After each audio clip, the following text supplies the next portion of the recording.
Hi everyone, welcome to my channel. I'm glad you're here. Today is a different type of video. It's not BDYA, and I'm not going to be going into super depth into this film at hand, or I'm not going to be making any gaming video or anything. This is a different type of video. This is specifically going over an excellent scene. Thank you to Nando from Nando V Movies for allowing us content creators to come together once again to celebrate a certain part of the comic book movie realm, or just comic books in general. This time is the focus on the X-Men universe, and I believe that you could make any type of video on the X-Men. We're just celebrating them, so if that's a comic book, a movie, a game, whatever the media may be, and maybe there's an X-Men serial you want to talk about, you can. So if you're inspired at all by this playlist, definitely go make a video of your own and celebrate the part of the X-Men. Why not? And I believe you just have to send it to Nando. I think he said you can email him or DM him, and he should add it to the playlist. So that's pretty cool. So before we get into my scene, make sure to check out the rest of the playlist and watch everyone else's probably more well-edited and more articulated writing their scripts. They're probably much better than mine. But let's go ahead and get into my scene. So the scene I chose is from Logan, which is personally one of my favorite comic book movies because I just love how gritty and how much dread and heavy weight is on the shoulder of this film. You really feel that from the start. It is the most abstract film from the X-Men universe compared on a spreadsheet. When you weigh them all out, this one's the one that sticks out for me. James Mangold did a wonderful job directing this film, and Hugh Jackman does not hold back in his performance.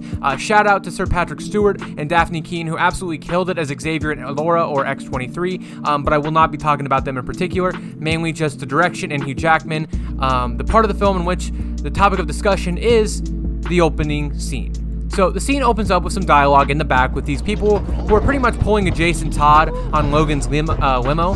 They're trying to steal the tires and rob him, pretty much. Seeing Logan wake up as the opening to the film, compared to him finally going to sleep in the end, pretty much sets us up for the emotional roller coaster we're about to get on. We get some small talk with Logan trying to give the guys a warning before he's going to do what Wolverine does and go berserk on him, but he struggles to get his claws to come out in full. And the choice to have the sound design specifically have the claws just spew out of the skin makes me get goosebumps, to be honest with you. Really subtle / not subtle, but I really love that choice.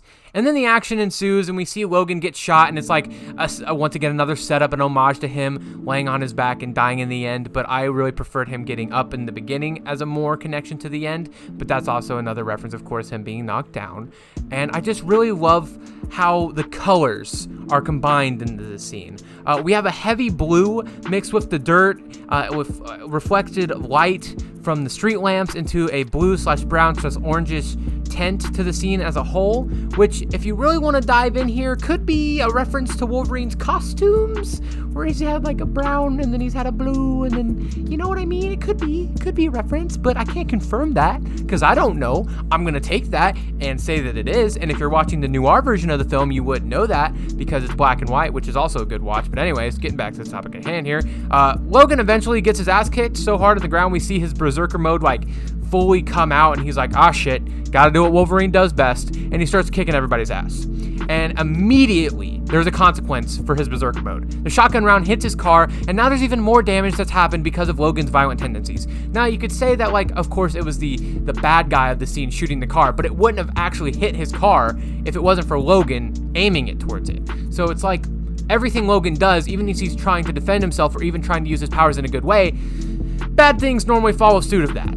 And I really like that setup. I like the setup of his destructive path, and why we see him later on try to avoid it, but we all know that wouldn't last for long. And after all the really exciting action starts, it doesn't really last more than maybe a minute before the true tone of the film shows its true colors.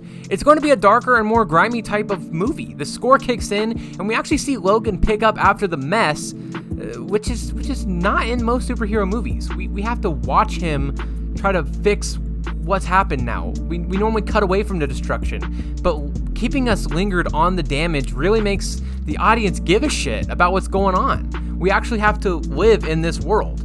And what's happening to Logan, and how the optimistic end of Days of Future Past, how the fuck did we end up here?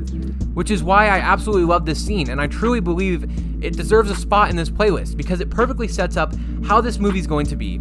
It's absolutely beautifully done. Now, would I have preferred a longer one shot instead of the cuts in the action? Sure, but at least I know exactly what's happening. There have been times where cutting action makes me want to throw up because I cannot tell what's going on. But this was very well done. I absolutely love it. It's one of my favorite scenes, and all I could ask is that it was a longer one shot or less cuts in the action. But other than that, the emotional tendencies, the emotional grip and grasp to this scene is what keeps me coming back to watch it.